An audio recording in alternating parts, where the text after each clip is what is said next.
RTVNC Première. Lieutenant-colonel Laurent Romer, bonjour. Bonjour. Merci d'être avec nous ce matin pour nous parler des réservistes de l'armée. Demain, la journée nationale des réservistes va se dérouler à Port-Moselle toute la journée de 9h à 16h. L'occasion de mieux comprendre ce qu'est un réserviste. C'est un militaire de seconde zone ? Pensez bien évidemment que je n'adhérerai pas à cette affirmation. Je connais la réserve depuis 1999. Réservistes que j'ai fréquentés donc depuis cette date-là dans les régiments, dans les formations. Et ce sont des gens tout à fait admirables, volontaires.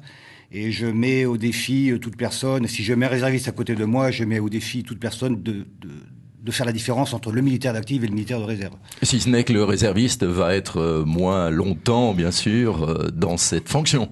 Alors effectivement, le réserviste, comme on pourra, j'imagine, en parler, est un militaire que l'on peut appeler à temps partiel. À temps partiel, effectivement, parce que ce réserviste ne fera qu'un certain nombre de jours par an. 10, 20, 30, peut-être plus pour certains. Mais effectivement, ce sont des journées qu'il consacre à la défense, réparties sur l'année. Contrairement aux militaires d'actifs qui, eux, sont tous les jours de l'année en uniforme, donc au service de la défense. Alors bien sûr, on ne va pas parler de sous-militaires, je m'en doutais.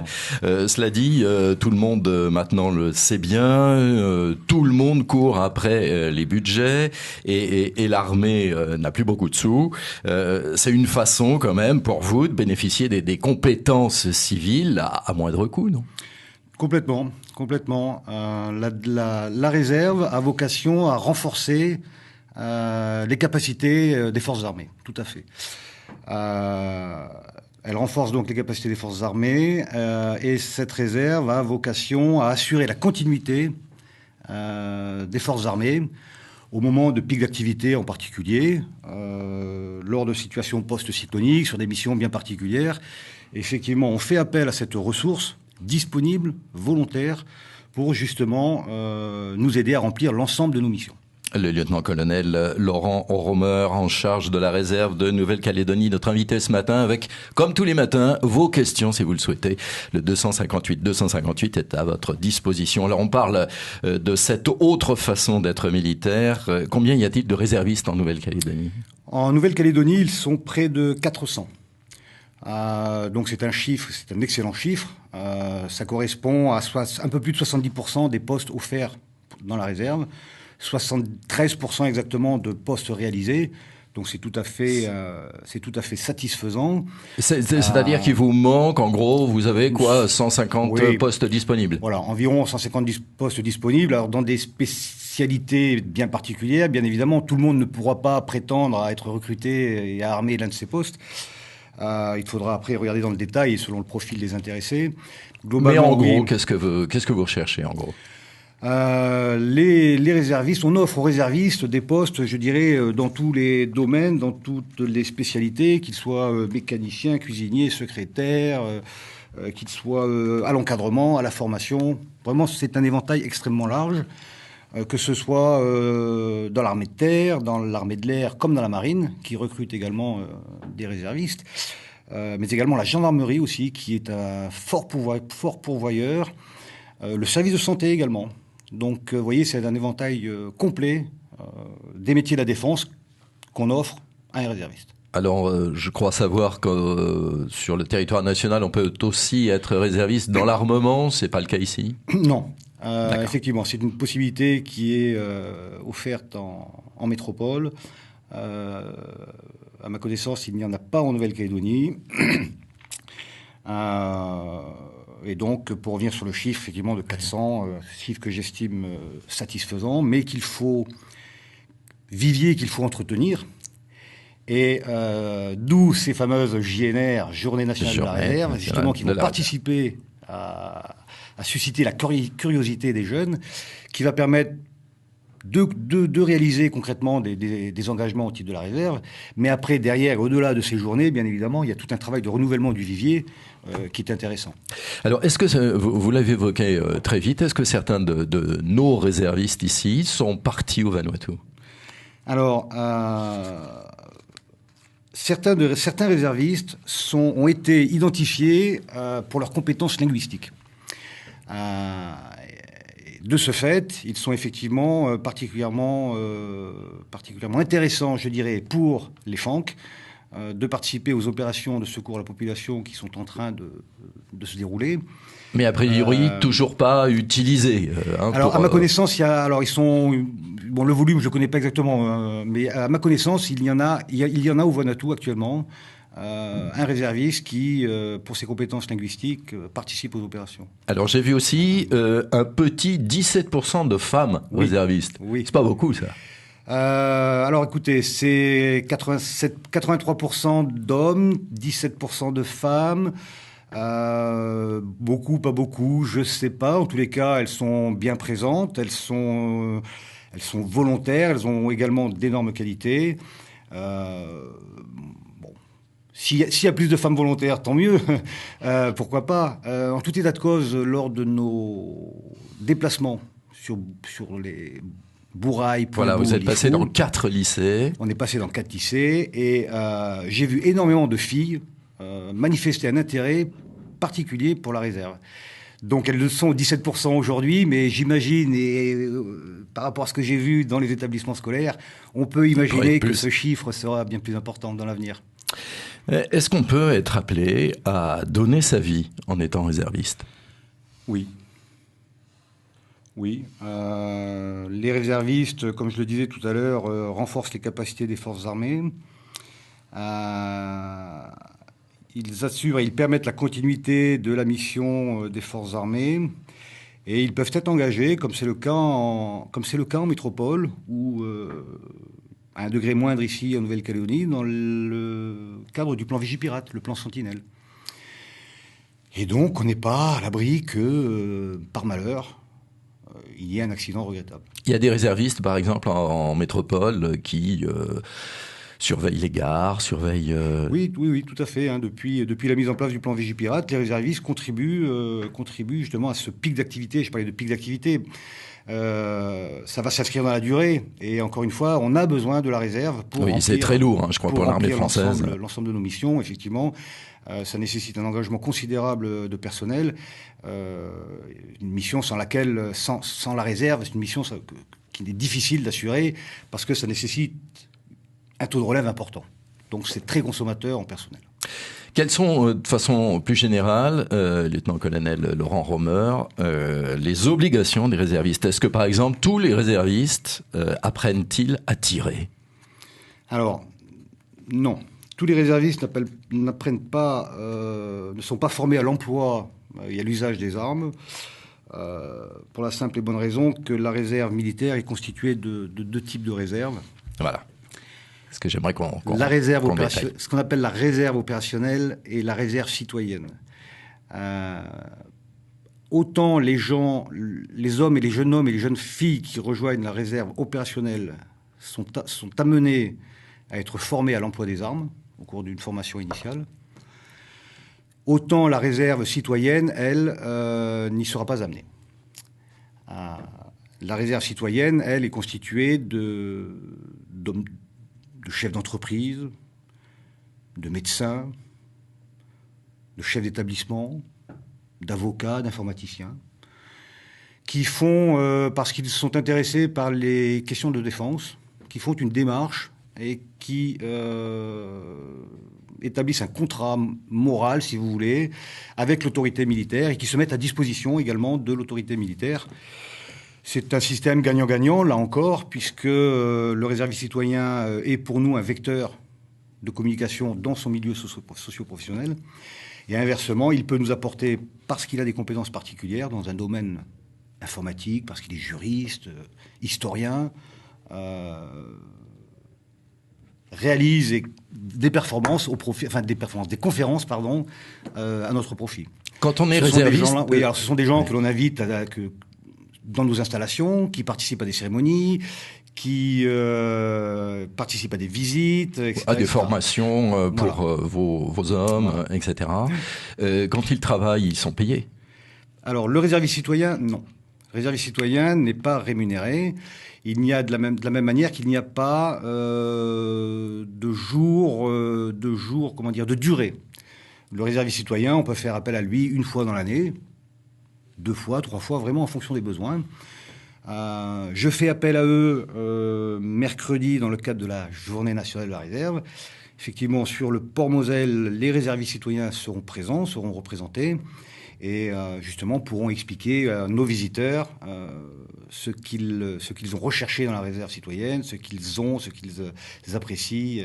Voilà. Donc, un échange intéressant. Alors, si au moins ils ne sont pas payés, est-ce que leurs employeurs sont dédommagés quand ils sont hors de leur... Non, là c'est du bénévolat. C'est du bénévolat. Je parle de la réserve citoyenne. D'accord. La réserve opérationnelle, vous me parliez de rémunération. La réserve opérationnelle, oui, elle est rémunérée.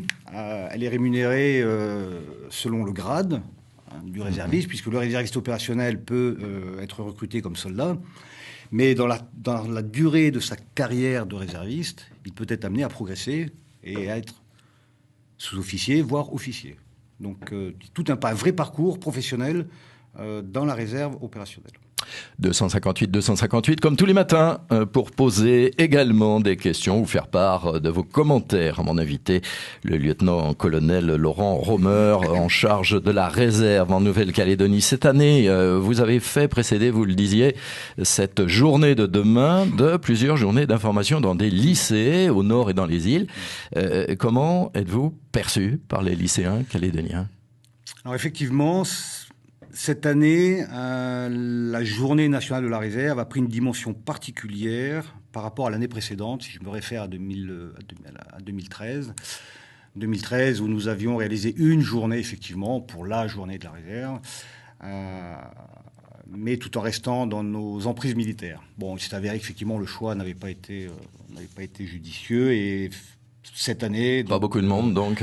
Assez peu de monde, très honnêtement. En dehors des lycées que l'on avait informés et qui sont venus, bon, assez peu de monde, c'est vrai, globalement. Comparé aux 1200 élèves que j'ai déjà rencontrés au cours de ces 4 journées, passées à Bourail, Pointe-Boulifou et Wailou. Voilà, et je crois que là, on a un dispositif et on a choisi la meilleure option, qui est d'aller au contact des jeunes dans les établissements. Établissements dans lesquels j'ai senti un véritable enthousiasme. Alors c'est quoi qui les intéresse, nos jeunes ? Déjà, le métier de militaire, d'une manière générale, c'est quelque chose que les gens connaissent mal. Le fait que nous nous déplacions chez eux, en province nord, en province sud, dans les loyautés, donc nous permettent de les informer sur la panoplie globale et générale des métiers de la défense, avec bien sûr le volet particulier de la réserve, où là les jeunes j'ai vu des jeunes perplexes quand on leur expliquait qu'on pouvait être civil et militaire, puisque c'est le profil du réserviste opérationnel. Il est d'abord civil, il est militaire ensuite, quelques jours par an. Et de temps en temps Et militaire. voilà, donc... j'ai eu en face de moi des jeunes perplexes, ne comprenaient pas comment on pouvait être civil et militaire. Voilà, donc c'est ce qu'on a tenté de leur expliquer. On a tenté de leur présenter les opportunités qu'il y avait à servir dans cette réserve opérationnelle. Tout ça, a priori, c'est expliqué pendant les journées de la défense. Alors, la réserve opérationnelle... pas trop, vous n'avez pas le temps. Vous disiez tout à l'heure, hors antenne, effectivement, qu'elle est mal connue. Ouais. Alors... La réserve opérationnelle, pour les jeunes qui effectuent la journée de recensement, on leur parle de la réserve opérationnelle. On leur présente ce qu'est la réserve opérationnelle de manière assez brève et peut-être pas aussi détaillée que nous pouvons le faire. Nous pouvons le faire lors de ces journées.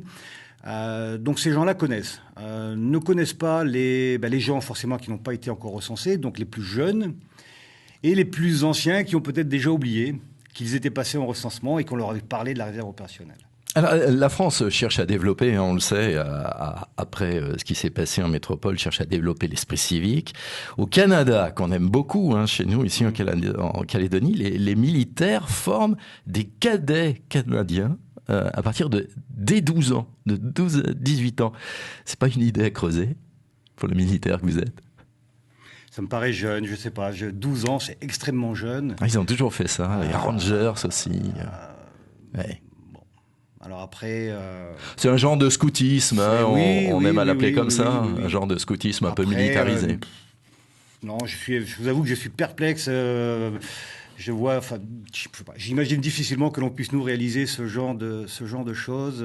C'est très culturel, c'est très nord-américain. Il faut des moyens, il faut certainement des moyens considérables, il faut du temps, il faut des gens qualifiés aussi, puisqu'on ne s'adresse pas à des jeunes de 12 ans comme on le fait avec des plus anciens. Donc oui, peut-être une idée à creuser, mais bon, je reste quand même perplexe. Demain, en tout cas, vous allez aussi vous intéresser aux entreprises. Qu'est-ce qu'elles ont à voir dans la réserve militaire, nos entreprises calédoniennes? Les entreprises fournissent soit des réservistes opérationnels, puisqu'ils ont des salariés. J'en ai quelques exemples. J'en avais avec moi. Agents de l'OPT, miniers. Et ces entreprises font donc un effort en leur permettant de vous rejoindre plusieurs jours par an. Oui, de permettre à leurs salariés de rejoindre, dans le cadre de la réserve et des convocations que l'on adresse à l'employeur, à l'intéressé et à l'employeur, justement de les libérer pour remplir la mission à laquelle ils sont appelés. Vous allez discuter pendant 1 heure de temps avec plusieurs patrons calédoniens. C'est important pour vous, ce contact aussi en public, puisqu'on pourra assister à tout ça? Les journées de mercredi, autant les 4 premières journées que l'on a déroulées ont été réalisées à l'intérieur des établissements, donc on ne s'adressait qu'à un public scolaire. Même si vous ouvriez quand même les portes au corps professoral, au chef d'établissement. Ouais. Autant demain, mercredi, cette journée s'adresse à un public beaucoup plus large. C'est ouvert à tout public. Donc j'espère avoir et les étudiants de Nouméa que l'on n'a pas rencontrés, mais également les chefs d'entreprise, et le public, le kidam, le visiteur, qui, par curiosité, le citoyen, qui passera nous voir et qui pourra collecter des informations, ne serait-ce qu'à l'intention de son fils qui n'est pas là, du cousin, de la cousine, voilà. Vous voyez ? Plusieurs stands, donc, j'imagine. Plusieurs stands avec toutes les formations des FANC représentées. Vous en profitez donc pour faire une information plus générale sur les FANC. Formation qui offre des postes de réserve, mais également formation qui n'offre pas de postes de réserve, parce qu'au-delà de la réserve citoyenne et de l'information que l'on veut faire passer, c'est aussi l'occasion pour nous de présenter les FANC d'une manière générale et les métiers de la défense en Nouvelle-Calédonie auprès de l'ensemble de ces formations. Ça commence à 9h jusqu'à 16h, Port-Moselle, avec cette conférence dont on parlait à l'instant, une conférence aux chefs d'entreprise de 15h30 à 16h30. Oui. Le lieutenant-colonel Laurent Romer, en charge de la réserve en Nouvelle-Calédonie, était notre invité ce matin. Vous pouvez nous réécouter en cliquant sur ncpremière.nc. Merci Laurent Romer d'avoir été avec nous. Merci beaucoup à vous, et donc à mercredi pour ceux qui viendraient nous voir. On vous retrouve demain et on retrouve tout de suite Bruno Rouvière sur la suite de Matin Première.